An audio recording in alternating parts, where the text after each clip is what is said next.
Good morning, everyone. Wow, it's been a long time since I've made a video in my home.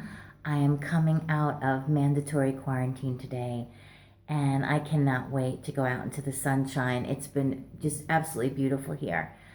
Wow, I'm so glad that God has not finished with me yet. Quarantine this time, after flying on 10 planes and having been in 10 airports, was a very different kind of quarantine.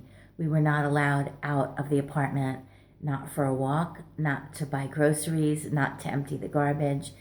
It was very challenging, on top of thinking that I had to move. So I had to move, not move, move, not move. So in the long run, anyway, my apartment is packed up. I don't have to move this weekend, but I may have to move soon. Hopefully not.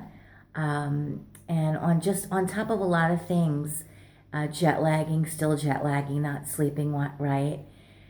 So what I want to say is that when you're in quarantine and you're in a safe place, it stirs a lot of things up. And for me, it surely did. And I had an opportunity, with the help of a very close and beloved friend and the prayers of many saints, to go to some very deep places that I needed prayer for. Stuff at the root, yeah. And then my quarantine became a really glorious time. It became a honeymoon with the Lord. So I'm so glad He's not finished with me yet. And I feel this now more than ever.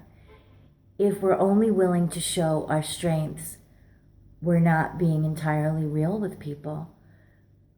We need to be like an open book. I don't mean that we share our jewels with just anyone. Of course not. We don't do that. We need to use discernment. But our lives should be transparent, and I know that I strive for that.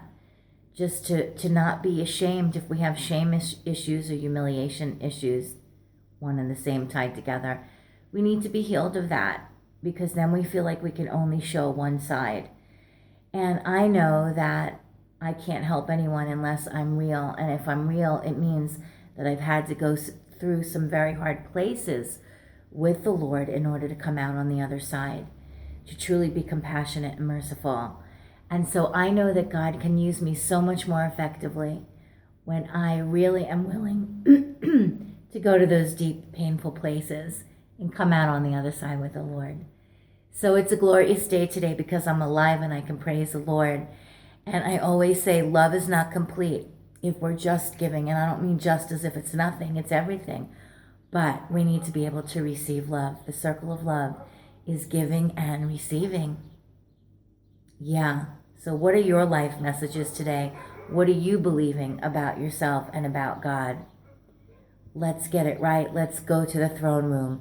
Let's let God clean up our act so that everything He has for us will be so much more powerful food, powerful, tastier food for other people, so that our growth can then ignite, inspire, and fan the flame of passion for Yeshua in others.